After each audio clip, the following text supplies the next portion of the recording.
여러분, 찬송은 곡조가 있는 기도이지만 또 곡조가 있는 말씀이기도 합니다. 우리 찬송 가운데 하나님의 은혜가 임한 줄로 믿습니다. 찬송의 문이 열리면 천국의 문이 열리고, 할렐루야, 천국의 문이 열리면 응답의 문이 열리고, 할렐루야, 응답의 문이 열리면 축복의 문이 열리는 줄로 믿습니다.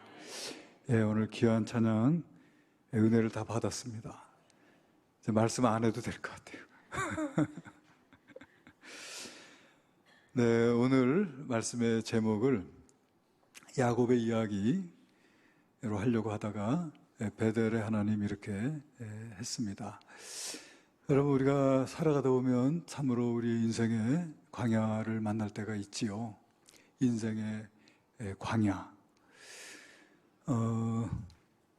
며칠 전에 대전에 선교단체장, 기관장 모임이 있었어요. 참 다른 지역에는 없는 모임인데 우리 대전은 참 축복받은 것 같아요.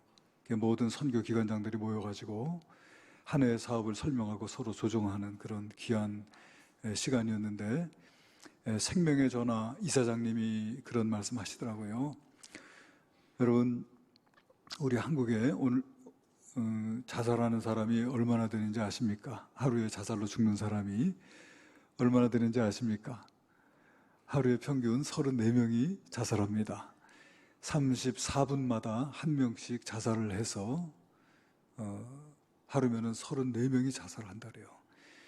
요즘에 코로나 바이러스 때문에 지금 난리를 쳐도 이 바이러스로 사망한 사람은 아직 국내에서는 한 사람도 없는데, 그 가운데서도 하루에 자살로 34명씩 죽는다는 것입니다.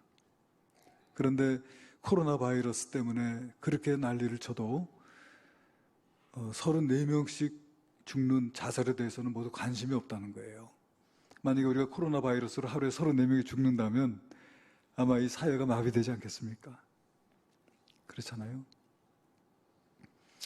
그런 얘기를 들으면서 참 공감도 하게 되고, 왜 사람들이 자살을 할까? 여러분, 왜 그렇게 많은 사람들이 자살을 할까요? 그 자살의 요인은 참 많은 것이 있습니다. 어떤 정신병적인 요인도 있고요. 아니면 어떤 관계적인 요인. 그런가 하면은 어떤 금전적인 요인. 또는 어떤 건강상의 문제. 여러 가지 문제로 자살을 하게 되는 것 같아요. 근데 그런 문제 때문에 자살하는 게 아니고, 그런 문제 속에 있을 때 소망을 보지 못하기 때문에 자살하는 거예요. 아무리 어렵고 그리고 아무리 힘들어도 소망이 있으면 살 수 있어요. 여러분, 우리 말에도 하늘이 무너져도 솟아날 구멍이 있다고 했잖아요. 근데 이런 우리가 인생을 살다 보면은 그런 인생의 광야, 참으로 그 인생의 어두운 밤잠을 자지 못하고 뜬 눈으로 밤을 지새우고 밥을 먹지 못하고 위가 뭉치고 경련이 나고 살 수 없는 그런 힘든 순간들을 만나잖아요. 그런 인생의 밤, 우리 가운데는 그런 인생의 밤을 경험한 분도 있고 또 경험하지 못한 분도 있고 또 어떤 분들은 여러 번 경험하신 분도 있으리라고 그렇게 생각이 됩니다. 그런 순간을 우리 인간의 한계 상황이라고 할 수 있는데, 실존 철학자 칼 야스퍼스라고 하는 사람은 그런 한계 상황을 가리켜서 그런 한계 상황은 하나님을 만날 수 있는 상황이다, 그런 얘기를 했습니다. 인간의 한계 상황은 하나님을 만날 수 있는 상황이다, 이런 말을 했어요. 오늘 우리가 함께 나눌 이 말씀, 이 주인공은 이 야곱이라고 하는 사람인데, 이 야곱도 한때는 그런 상황을 만났던 사람입니다. 그의 인생은 그가 어머니의 태중에 있을 때부터 아주 시끄러운 인생이에요. 그 복중에서부터 쌍둥이로 임신을 했는데 그 형제가 서로 싸웁니다. 복중에서 태어나지도 않은 자식들이 싸워요. 왜 싸웠을까요? 네, 하여튼 모르죠. 그런데 그 이유 중에 하나는 뭐냐면은 먼저 나오려고 싸운 것 같아요. 내가 형이 될 거다. 내가 먼저 나갈 것이다 하면서 아마 먼저 나갈 수 있는 자리를 놓고 싸웠던 것 같아요. 그런데 야곱이 힘이 붙여가지고 졌어요. 져서 자기가 이제 자기 형의 뒤따라 나올 수밖에 없었는데 그 나올 때도 그 형 뒤꿈치를 붙잡고 따라 나왔습니다. 그 형은 나 보니까 붉고 또 털이 많은 사람이어서 그 이름을 에서라고 했다. 이 에서는 불타는 뜻이라고 그래요. 근데 이 동생은 형의 발꿈치를 붙잡고 나왔다고 해가지고 그 이름을 야곱이라고 했어요. 우리 말에도 발목 잡는다는 말이 있듯이 이 발목 잡는다는 그 말, 발목 잡는 사람의 그 뉘앙스하고 비슷한 뜻이에요. 이 야곱이라고 하는 이름이. 아주 속이는 자, 교묘한 자, 술수가 많은 자, 그런 뜻이에요. 그래가지고 났는데 형에서는 아주 익숙한 사냥꾼이 되었다 그랬어요. 그런데 야곱은 조용한 사람인 거로 장막에 거하였더라. 같은 배에서 나왔어도 서로 다릅니다. 그런데 이 동생 야곱은 태어날 때부터도 속이 상했지만은 살아가면서 자기가 동생인 게 그렇게 못마땅한 거예요. 왜냐하면은 이 이스라엘에는 장자의 권리라는 게 있어요. 장자의 권리는 장자가 두 몫을 받게 됩니다. 장자가 두 몫을 받게 돼요. 한 배에서 나왔는데 그것도 팔 뒤꿈치 잡고 따라 나왔는데 먼저 나온 놈은 형이라고 두 배를 받고 자기는 늦게 나와서 하나밖에 받지 못하는 이것이 그렇게 속이 상해가지고 그걸 늘 못마땅하게 생각을 하고 있는 거예요. 야곱이. 하루는 형이 들에 나가서 사냥을 하고 이제 지치고 피곤한 몸을 가지고 집에 들어옵니다. 그때 야곱은 장막에서 죽을 쓰고 있어요. 그런데 이 형이 그 죽을 냄새를 맡고 보니까 야, 그거 한 그릇 먹으면 좀 살겠는 거예요. 야, 그 죽을 나에게 좀 한 그릇 좀 달라고. 내가 지금 시장에서 죽게 생겼으니까 배고파 죽겠다. 나 그거 한 그릇만 다오. 그러니까 우리 그냥 보통 사람 같으면 그래 형, 내가 마침 죽을 쓰고 있으니까 오라고. 한 그릇 먹으라고. 이렇게 주면 얼마나 좋겠어요. 그런데 이 야곱이 못했어요. 나한테 장자의 권리를 넘겨라. 장자의 명분을 나한테 팔아라. 그러면 내가 줄게. 이 자기 형, 이 에서가 굉장히 어떻게 보면은 성급하고 그리고 육의 사람인 거예요. 뭐 이렇게 좀 사려가 깊고 좀 생각할 수 있는 사람이 아니고 그러다 보니까 야, 내가 지금 배가 고파서 죽게 생겼는데 장자의 권리가 내게 무슨 소용이 있겠느냐? 어서 한 그릇 다오 하면서 먹고 마른 거죠. 장자의 권리를 팥죽 한 그릇에 넘긴 거예요. 저는 이 말씀을 생각해 보면 그래요. 여러분 죽 한 그릇 먹고 몇 시간 지나면 또 배고픕니다. 똑같이 배가 고파요. 그런데 먹어도 곧 다시 배가 고플 그 죽 한 그릇을 위해서 자기의 장자의 명분을 넘겨버리잖아요. 히브리서에 보게 되면은 에서가 한 그릇 음식을 위하여 망령되이 행했다 그렇게 말씀하고 있는데 정말 망령된 그런 행동이 아니었나.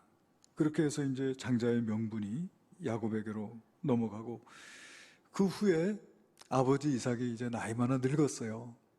눈도 어두워지고 이제 기력이 다했습니다. 기력이 다해서 자기 큰아들 에서에게 이렇게 말하는 거예요. 너 사냥해서 별미를 내게 만들어 와라. 그럼 내가 그걸 먹고 내가 죽기 전에 너에게 축복하겠다. 축복을 하겠다. 그렇게 이제 하니까 이 에서가 축복해 주겠다고 하는 그 말에 좋다고 알겠다고 하면서 밖에 나가고, 그런데 그 말을 할 때 그 아내 리브가가 그 말을 엿들은 거예요. 그런데 이 리브가는 이 아버지의 축복이 그저 단순한 축복이 아니고 이것이 아브라함으로부터 내려오는 하나님의 언약의 축복이라는 것을 알았어요. 하나님의 언약의 축복을 받아야 될 자는 에서가 아니라 야곱이다. 이 리브가는 이렇게 생각하고 있었기 때문에 얼른 야곱을 찾아요. 야곱이 오니까 너 빨리 가서 염소 떼에게 가서 염소 새끼 중에 실한 거를 2마리만 잡아와라. 내가 그거로 별미를 만들 테니 그걸 들고 아버지에게 가서 축복 기도를 받으라는 거예요. 그러니까 어머니, 형은 털이 많고 나는 털이 없으니 아버지가 나를 만져볼 때 내가 야곱인 줄 알 텐데 축복은 고사하고 저주를 받을 것입니다. 그러니까 그 어머니가 아니다. 저주는 내게 돌리고 너는 가서 아버지에게 축복을 받아라. 그래 이제 야곱이 그 어머니가 만들어준 별미를 가지고 아버지에게 갑니다.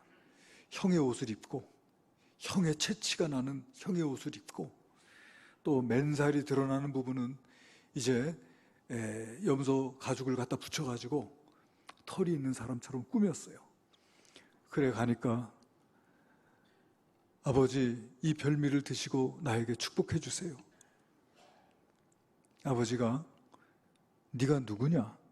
저 아버지 큰아들 에서입니다. 그래? 이리 와봐라. 만져보니까 털이 북실북실한 거예요. 이상하다. 목소리는 야곱 목소리인데 몸은 에서구나. 속아 넘어가요. 그래가지고 하여튼 있는 대로 자기 아버지 아브라함의 그 축복을, 그 언약의 축복을 야곱에게 다 쏟아 붓는 축복의 기도를 합니다. 야곱이 그 기도를 받고 나간 뒤에 에서가 금방 뒤따라 들어와가지고 자기가 사냥한 고기를, 별미를 만들어서 아버지께 갖고 왔어. 아버지, 이 별미를 드시고 나에게 축복해 주세요. 막 이삭이 화들짝 놀래가지고 야야야야, 네가 누구냐? 아버지, 저 큰아들 에서입니다. 뭐야? 그럼 조금 전에 왔던 것은 누구냐? 내가 그의 별미를 먹고 그에게 축복을 다 쏟아부었다. 필시 야곱입니다. 그 이름이 야곱이라고 하는 것이 얼마나 합당합니까? 그가 아버지를 속이고 축복의 기도를 받았습니다. 아버지, 내게도 축복해 주소서 할 때 이삭이 아니다. 내가 모든 축복을 다 그에게 부었으니 무슨 축복할 것이 있겠느냐. 아버지가 빌 복이 그거밖에 없습니까? 내게도 축복을 달라고 그렇게 울며 불며 사정했어도 이삭에게는 이미 축복이 없었어요. 그러니까 여러분, 이 에서가 이놈의 자식 야곱, 너 내가 살려둘 수 없다는 거예요. 내가 너 죽이고 말겠다는 겁니다. 일을 가는 거예요. 그것을 알게 된 어머니 리브가가 야곱을 불러가지고 너 형이 너를 죽이려고 하니 형의 화가 풀릴 때까지 너 외가에 가서 좀 숨어 있거라. 형의 분노가 풀리면 내가 너를 다시 찾으마. 그 야곱이 생각해 보니까 자기가 힘으로 형을 이길 수 없거든요. 형은 사냥에 능한 용사예요. 자기는 힘이 없어요. 그러니까 도망을 칩니다. 도망을 치게 됐어요. 여러분, 도망을 치는데 한번 지도를 보여주실 수 있나요? 도망을 치는데 여러분, 저 지도에 보면은 제일 밑에 있는 곳이 부엘세바입니다. 저 부엘세바, 거기 지금 이삭과 야곱이 거기 살고 있는 것이죠. 저 맨 위에 하란이라고 표시되어 있는 부분이 이제 야곱의 외가가 있는 곳이에요. 그런데 야곱이 이제 길을 떠납니다. 부엘세바에서 베델까지 가니까 베델까지 한 90km 정도 되고 하란까지는 800km가 넘는다 그래요. 그러니까 제가 90km 그러면 여러분 잘 감이 없잖아요. 제가 대전에서부터 90km를 원을 삥 돌려보니까 위로 올라가면은 한 오산쯤 돼요. 오산. 직선거리로. 그 아래로 내려가면 정읍. 또 경부선 쪽으로는 칠곡. 이 정도가 한 90km 됩니다. 여러분 당시에 무슨 교통수단이 있는 것도 아니고 걸어서 가는 길에 여러분 정읍까지 한번 걸어가 보실랍니까? 만만치 않겠죠. 그러니까 그 길도 좋은 길도 아니고 들길을 90km를 걸어서 갈 때 정말 야곱이 참 고생스럽게 가는 거예요. 이 팔레스틴 기후는 말이에요. 어떤 기후냐면은 바다와 사막 사이의 기후예요. 그러니까 왼쪽으로는 지중해가 있고 오른쪽으로는 사막이 있잖아요. 그러니까 이 기후가 우리 사계절이 뚜렷한 우리나라와는 기후가 다르고 굉장히 건조하고 또 우리처럼 사계절이 있는 것이 아니고 이제 우기와 건기로 나누어져 가지고 이제 겨울이 도리어 우기고 여름이 건기가 되는데 겨울이라고 해도 그렇게 춥지 않고 약 5도에서 한 12도 또 여름에도 한 20도에서 한 28도 그렇지만은 이 하루에 일교차가 심해가지고 평균 기온 그렇지만은 많이 올라갈 때는 35도에서 40도까지도 올라가고 해가지고 아주 일교차가 심한 그런 지역이거든요. 그러니까 낮에는 해가 뜨겁고 밤에는 추우니까 어렵잖아요. 그런데 이제 베델쯤 가게 되니까 거기에서 이제 해가 지고 날이 어둡고 몸도 피곤하고 지친 거예요. 그러니까 야곱이 생각해 보니까 참 자기가 축복을 받으려고 아버지까지 속이고 이렇게 축복 기도를 받았지만은 이게 축복을 받은 건지 저주를 받은 건지 집을 떠나서 지금 도망가는 신세가 되고 아버지는 나이 많아 늙어서 눈도 어두운데 다시 만나게 될 수 있을지 없을지도 모르는 그런 상황 속에서 나를 사랑하는 어머니의 품을 떠나서 이 지금 나그네의 길을 가게 되는 것이죠. 무슨 동행자가 있습니까? 무슨 지도가 있습니까? 무슨 나침판이 있습니까? 그냥 정처 없는 나그네의 길을 가는 거예요. 내가 정말 외갓집에 잘 갈 수 있을지도 몰라요. 그런데 이제 밤은 되어서 몸은 피곤하고 날은 추워지고 그렇지만은 이제 피곤하니까 더 이상 갈 수 없어서 돌을 하나 베고 누웠습니다. 혹 형이 쫓아오지는 않을까? 혹 이 나그네 길에 늘 두려운 게 있잖아요. 강도를 만나서 내가 가진 것을 다 뺏기고 또 내가 목숨을 잃을 수도 있는 그런 상황이 되잖아요. 멀리서는 맹수가 울부짖고 언제 맹수가 나한테 달려들지 모를 그런 상황인 거예요. 불안합니다. 고통스럽습니다. 두렵습니다. 외롭습니다. 내가 이 길을 다시 돌아올 수 있을 것인가? 내가 이 길에서 정말 외가까지 무사히 도착할 수 있을 것인가? 아무것도 확실한 게 없어요. 그 밤에 정말 쓰러지듯이 넘어진 그 자리에서 돌을 베고 누웠는데 잠이 드는 듯 하는 그 찰나에 여러분 참 하늘이 열리는 것을 보았습니다. 보니까 사다리가 하늘에서부터 땅에까지 이어졌는데 거기에 하늘의 천사들이 오르라 내리라 하는 것을 보았어요.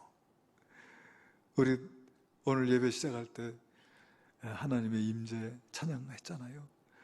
하늘의 문을 여소서 이곳을 주목하소서. 이것이 이 베델에 이루어진 거예요. 하늘의 문이 열리고 사다리가 하늘에서부터 땅까지 이어지고 하늘의 천사들이 보이고 하늘의 영광을 보는 것이죠. 그러니까 여러분 하늘을 본 자들은 두려움이 사라지고요. 하늘을 본 자들은 하늘의 영광에 사로잡히고 아마 놀라운 그런 체험을 했을 거예요. 그런 체험을 하는 가운데 여러분, 하나님의 음성이 들려옵니다. 야곱아, 나는 너의 조부 아브라함의 하나님이야. 너의 아버지 이삭의 하나님이야. 내가 너 누운 땅을 너에게 주리니 내 자손이 땅에 티끌같이 되어서 서쪽과 동쪽, 북쪽과 남쪽에 편만할지며 땅의 모든 족속이 너와 내 자녀로 인하여 복을 받으리라. 할렐루야. 야, 이게 아브라함에게 주신 축복이거든요. 그런데 하나님께서 합법적으로 나를 아브라함의 축복의, 언약의 축복의 상속자로 나를 택해 주셨다고 하는 하나님의 확증인 거예요. 할렐루야. 야곱이 얼마나 기뻤을까요? 그런데 그 기쁨으로 충만해 있을 그때 하나님께서 또 말씀하세요. 말씀하시기를, 야곱아, 예, 내가 너와 함께하여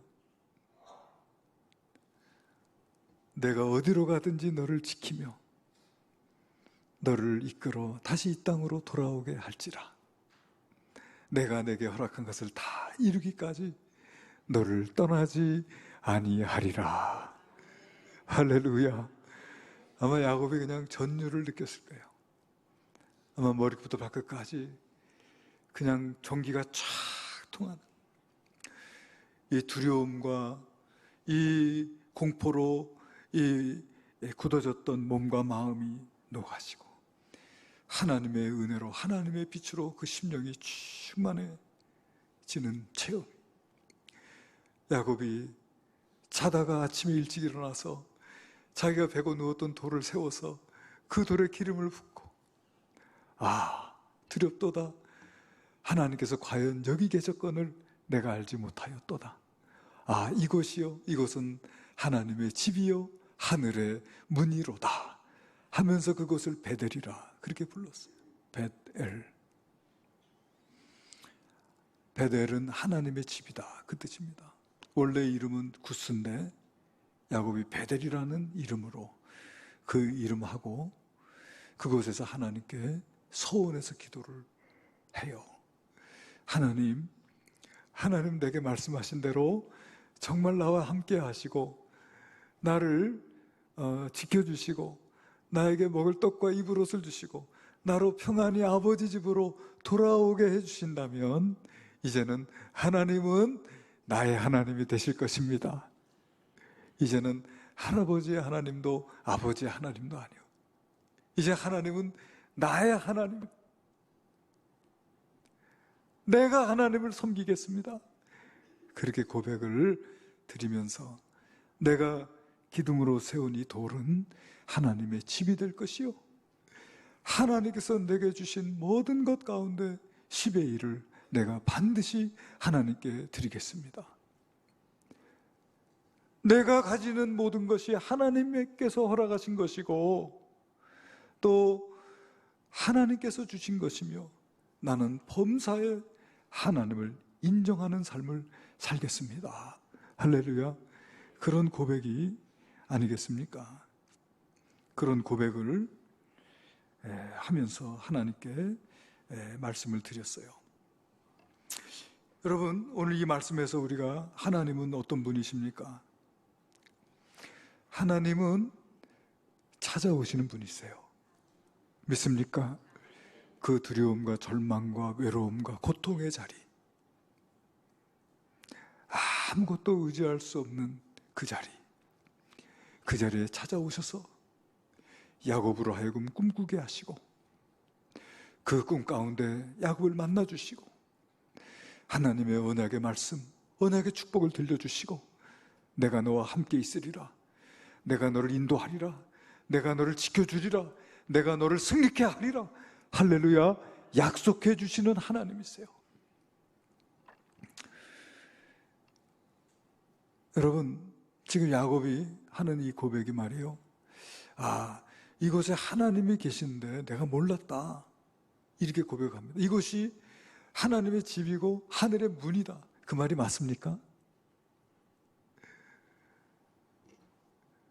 어떤 면에서 맞고 어떤 면에서 틀려요.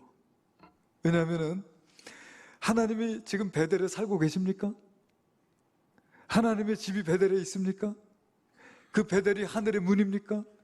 아니요. 그것은 어떤 지역적인 의미가 아닌 거예요. 지역적인 의미가 아니에요. 하나님께서 갑자기 베델로 야곱을 찾아오신 것입니까? 아니죠. 하나님은 야곱과 함께 하고 계셨죠. 믿습니까? 야곱이 어디를 가든지 그리고 언제든지 하나님은 야곱과 함께 하고 계신 거예요. 그러나 야곱이 몰랐을 뿐이죠. 왜 몰랐을까요?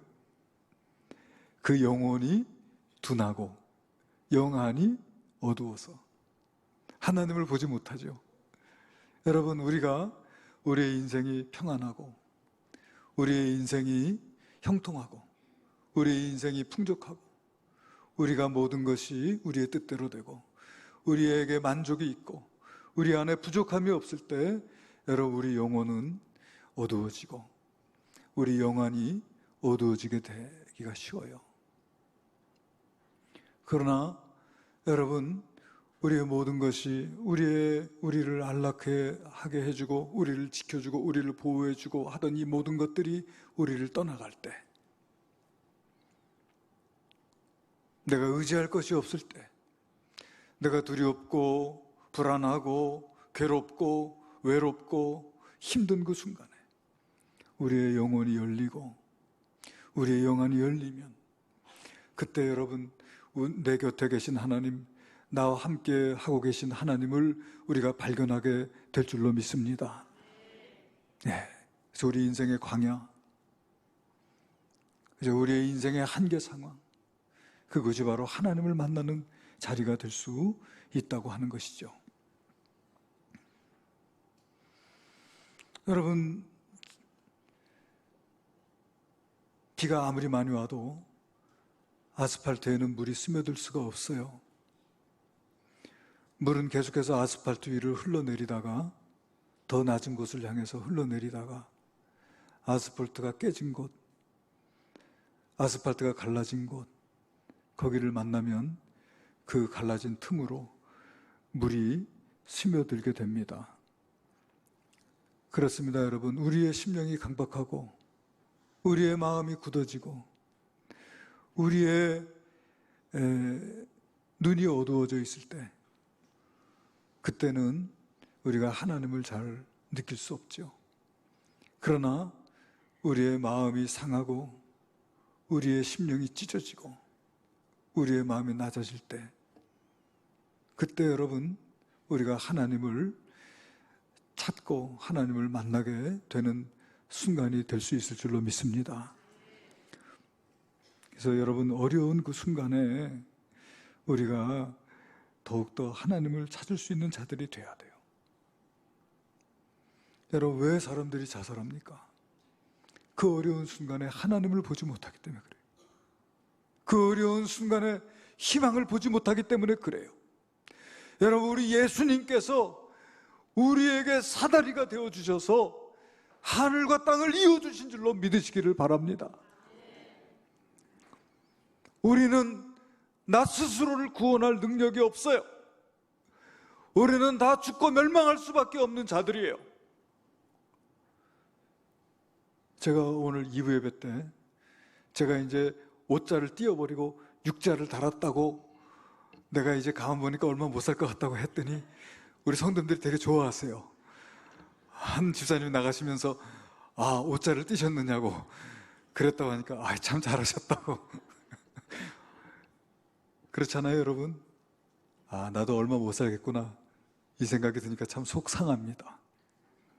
우리가 만약에 믿음이 없다면, 우리 주님이 없다면, 영생의 소망이 없다면 무슨 낙으로 살겠습니까?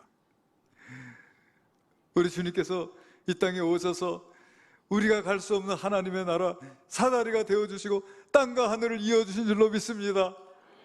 우리에게 영생의 소망을 주신 줄로 믿습니다. 우리에게 구원의 축복을 주신 줄로 믿습니다. 할렐루야. 여러분, 캐나다 밴쿠버 시장이었던 샘 설리번이라고 하는 사람이 있어요. 이 사람은 19살, 얼마나 꽃다운 나이입니까? 그 19살에 스키를 타다가 사고를 당했는데 목뼈가 부러져서 하반신 마비가 됩니다. 절망스러웠어요. 9년 동안 우울증으로 시달립니다. 왜 내가 그때 안 죽었을까? 왜 내가 사고 날 그 순간에 내가 왜 죽지 않았을까? 너무 절망스럽고, 모든 친구들이 떠나고 애인도 떠나고 혼자 남겨져서 여러 번 자살을 시도하고 우울한 나날을 보내는 중에 병상에서 누운 지 9년 되었을 때, 그때 그 병상에서 하나님을 만나요. 할렐루야.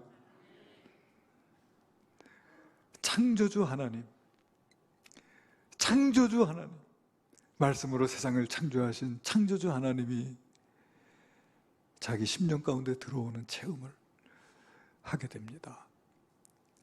그때서부터 그는 그의 절망이 소망으로 바뀌었어요. 그때부터 여러분 공부를 시작합니다. 비록 몸은 하반신 마비가 되었지만은 공부를 시작을 했어요. 그래가지고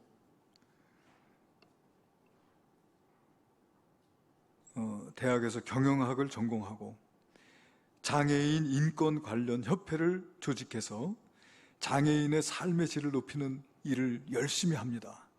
그러다가 1993년도에 밴쿠버 시의원이 돼요. 그리고 2005년도에 밴쿠버 시장이 됩니다. 밴쿠버 시장이 되었을 때 여러분, 밴쿠버를 완전히 개조를 합니다.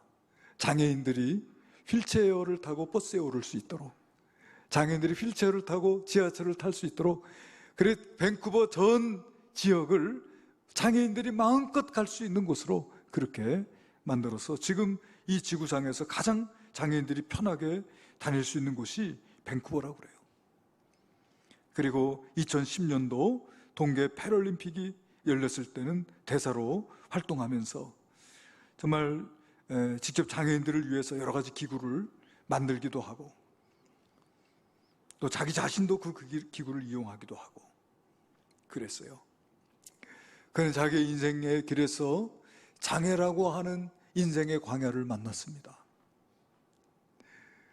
그리고 인생이 참으로 그에게 너무 힘들고 가혹했어요. 그렇지만은 그 병상에서 하나님을 만나는 그 순간에 여러분 절망이 변해서 희망이 되었습니다. 할렐루야. 그렇게 여러분 하나님을 만날 때 변화되는 거예요. 우리의 삶 속에 어떤 문제가 있을지라도, 내가 지금 있는 이곳이 광야와 같은 곳일지라도 여러분 하나님께서 우리와 함께하고 계신 줄로 믿으시기를 바랍니다. 우리 예수님께서 우리에게 하늘로 이어주는 사다리가 된 줄로 믿으시기를 바랍니다. 하늘의 문이 이미 열렸습니다. 사다리가 이미 놓였습니다. 우리 예수님께서 우리에게 희망이 되시고 소망이 되시는 줄로 믿으시기를 바랍니다. 여러분, 하늘이 무너져도 솟아날 구멍이 있다고 했는데 하늘이 무너져도 예수님이 계신 줄로 믿습니다. 하늘이 무너져도 하늘의 문이 열린 줄로 믿습니다. 사다리는 이미 놓였습니다. 그렇기 때문에 절망하지 않고 살아가는 저와 여러분 되시기를 주님의 이름으로 축원합니다. 기도하시겠습니다. 베델의 하나님, 찾아오신 하나님, 함께 하시는 하나님 감사합니다. 오늘도 하나님을 의지하고 이 광야 같은 세상에서 승리하며 살아갈 수 있는 저희들이 되게 하여 주시옵소서. 예수님의 이름으로 기도하옵나이다. 아멘.